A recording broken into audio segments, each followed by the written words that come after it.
Hi everybody, this is the Baseball Head, the amazing, spectacular, terrific, the great one, the people's champion.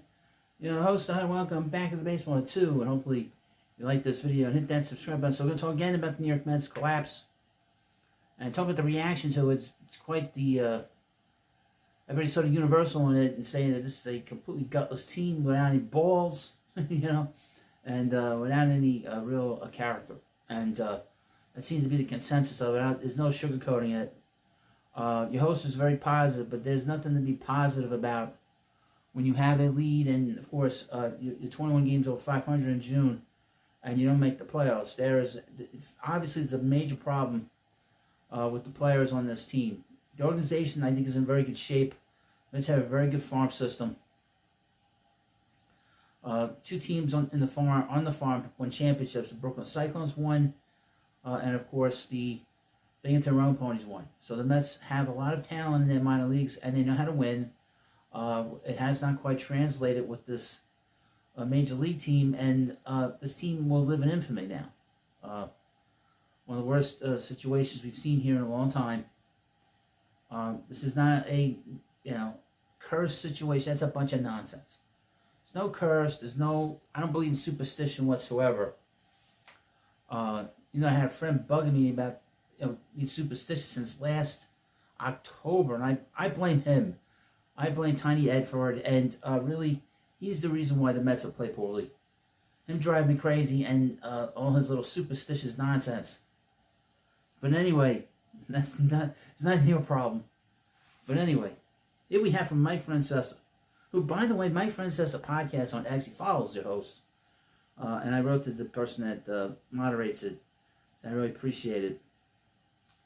But he had done a live stream, I guess, on YouTube with his podcast on Sunday, and he just completely ripped the club. I didn't watch it. I was busy doing stuff here. Can only do so much. A headline is from Fox News. Mike Francesca calls Mets gutless bums after missing playoffs with MLB's highest payroll. Francesca, the New York sports radio legend, blasts the team's collapse from MLB's best record in June to missing the postseason. Well, that sums it up. As MLB opens another postseason Tuesday with the first wildcard games, the biggest shock after the 162-game marathon is the New York Mets missing out on World Series bid.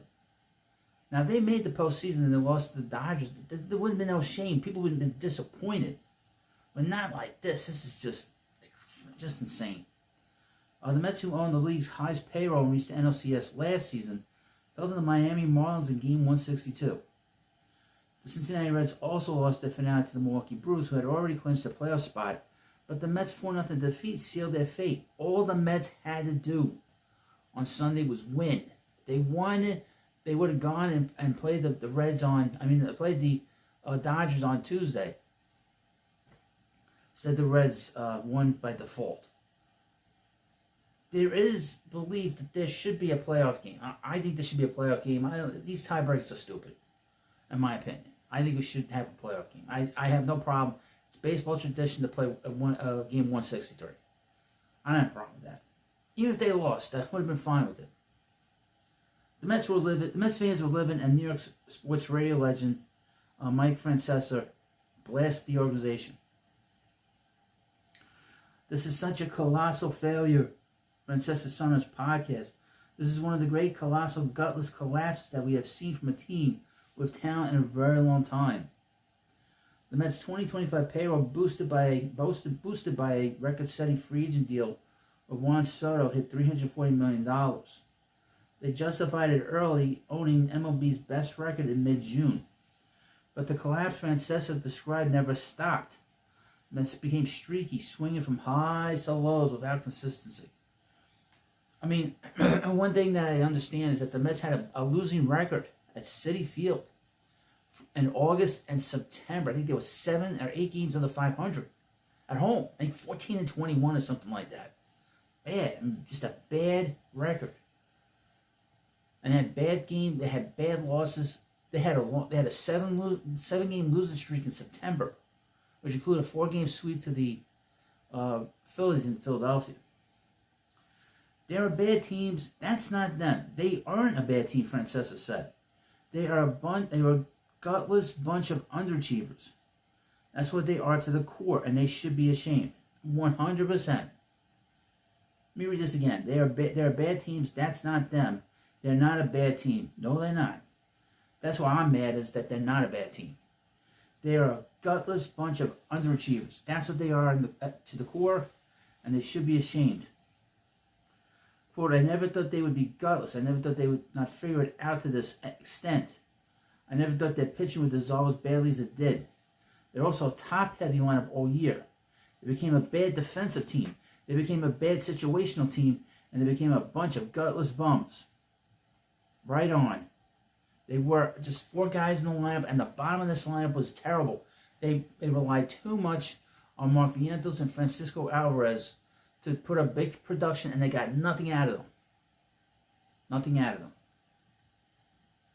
Even before Jesse Winker got hurt, they got nothing out of him. Starling Marte was really a shadow of himself, and they were a bad situational team. We know that.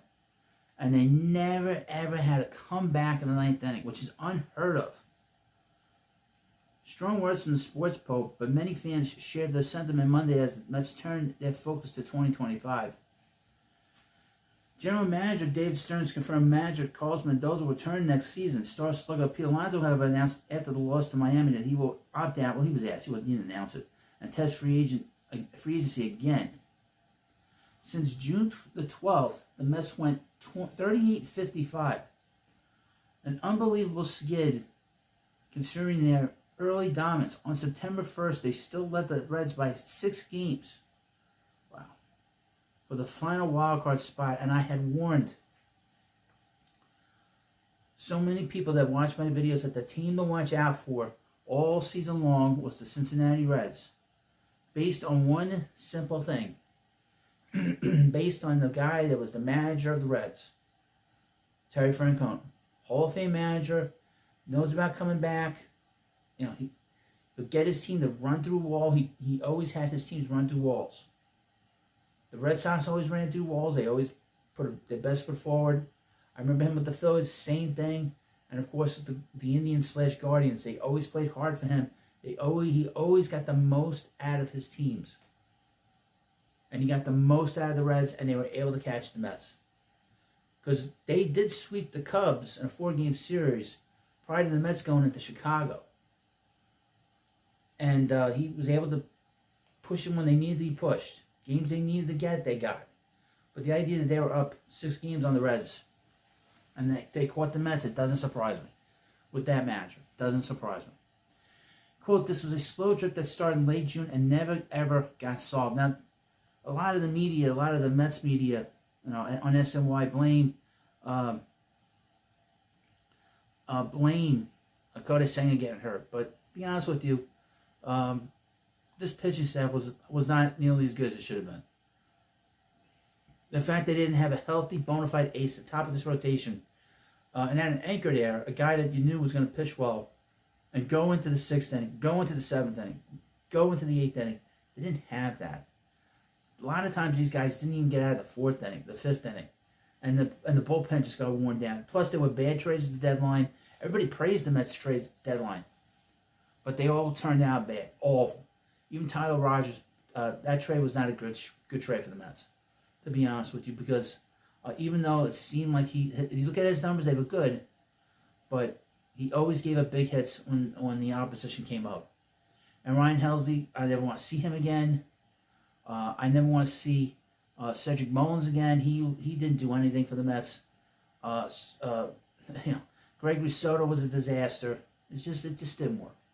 And there are other people to blame for this, but there's a lot of blame to go around. The entire organization failed in this situation. Let me read this again. I never thought they would be gutless. I never thought they would not figure it out to this extent. I never thought that pitching would dissolve as badly as it did. They're also a top-heavy lineup all year. They became a bad defensive team. They became a bad situational team. And they became a bunch of gutless bums. The biggest thing is the top-heavy lineup. They were expecting a lot out of Vientos and Alvarez, and they didn't get it. And there was not enough veteran leadership in that clubhouse, and not any good veteran players on that bench. Luis Torrens, he scares me. It's the reason why he's bounced around. Just using him as an example. Luis Angel Acuna, I'm sitting on the bench. Ronnie Mauricio, I could have used a veteran player instead of Ronnie Mauricio sitting on the bench. And then you ask him to come in with 2 games left to get something out of him when he hasn't played for like the last month and a half. It's unfair. It's unfair. But we're going to continue to observe all this. This is like a wake, to be honest with you. And a lot of people are putting in their 2 cents in. And we'll continue to follow that, cover that here at the Baseball Hut 2. And again, let me know what you think about this video. Thank you for watching, and I'll see you later.